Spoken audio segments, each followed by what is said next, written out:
আরেক শিল্পীর মেলবন্ধন। হয়তো তুলির টানের আচর ভিন্ন ধরনের, হয়তো ভাবনা ভিন্ন ধরনের, কিন্তু হৃদয়ের ভাবনা যদি এক হয় সেই মেলবন্ধন কেউ আটকাতে পারবে না। তাই হয়তো সুদূর বিষ্ণুপুর থেকে দৌড়ে এসেছে আরেক শিল্পী। হয়তো তুলির টানের কথা অন্যরকম, হয়তো রং তুলির ভাবনার দৃষ্টি অন্যরকম, হয়তো চোখে ধরা অন্যরকম, কিন্তু ভাবনা একটাই, সুন্দর মনে সুন্দর শিল্পের প্রস্ফুটন। দেখে নেব সেই মানুষটির সুন্দর স্বাক্ষরিত সই দিয়ে কি হতে চলেছে।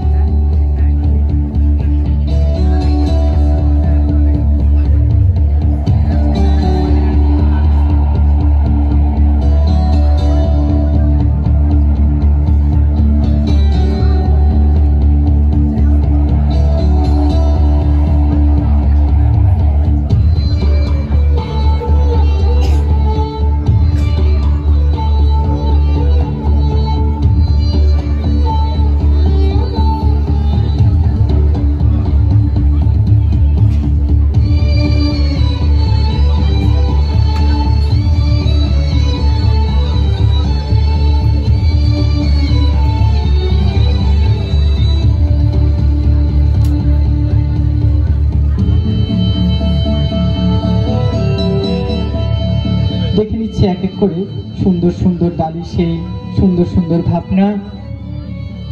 আচ্ছা, অনেকক্ষণ তোমরা কিছু কথা বলোনি, কেমন লাগছে?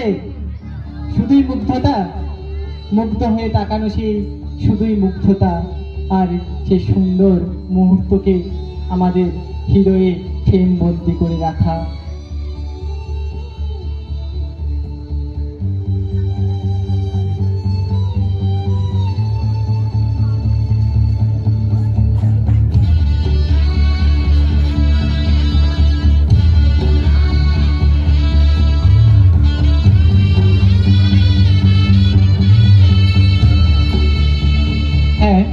আমরা মনে করি যে অনেকেই বলে শিল্প দিয়ে কোনো কিছু হয় না, শিল্প দিয়ে কোনো কিছু করা যায়, শিল্পে যে একটা পরিচিত হয় আমাদের জ্বলন্ত প্রমাণ সেটা মঞ্চে উপস্থিত।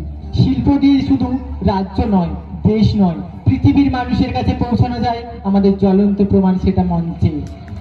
শিল্প দিয়ে যে কতটা পরিচিতি পাওয়া যায় আমাদের জ্বলন্ত প্রমাণ আমাদের সকলের প্রিয় আন্তর্জাতিক খ্যাতিসম্পন্ন চিত্রশিল্পী মাননীয় রবীন বর্মা মহাশয়।